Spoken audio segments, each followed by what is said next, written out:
Ayan, time for update password refresh. So guys, every 90 days or every 3 months po ay nagkakaroon po tayo ng password update sa ating RCBC Pulse account. So kinakailangan po natin itong palitan. Pindutin lamang po natin ang retain password po para magamit pa rin po natin yung dating password natin.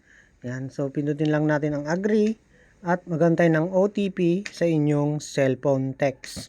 Yan. So, kung mapapansin nyo guys, you already reached the maximum of retain password option.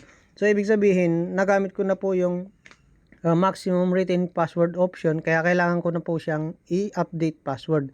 So, kailangan natin palitan yung password niya.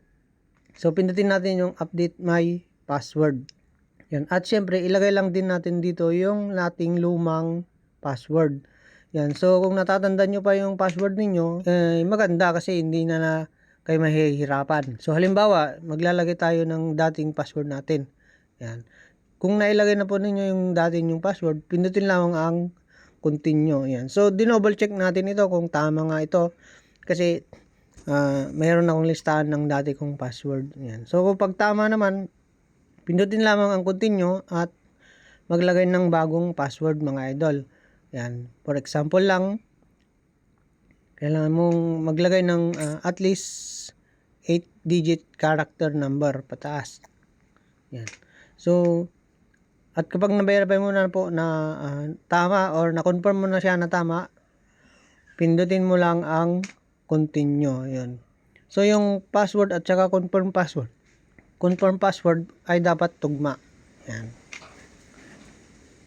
So, you have successfully changed password. Log in now. Yan. So, kailangan na natin siyang i-login kung mailalagin na natin siya ngayon. Yan. So, ilagay natin yung password natin na bago, yung bagong create lang po natin. Yan. Sundan nyo lamang po yung video na to at pag nailagay nyo na ay pindutin nyo po ang login. Yan.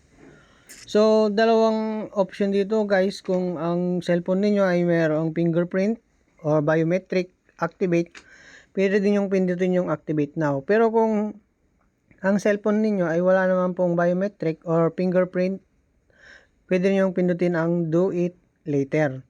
Nang sa ganun ay maglalagin ka ay kailangan mong i-input ang iyong password.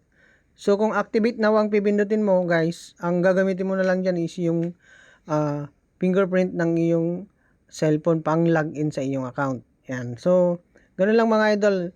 Sana ay may natutunan kayo sa ating video at nakatulong ako kahit papaano. Yan. Tuwing ilalog out po natin ay kailangan din pala natin itong i-log out. Huwag niyo pong kakalimutan mga idol ha. Kailangan niyo siyang i-log out.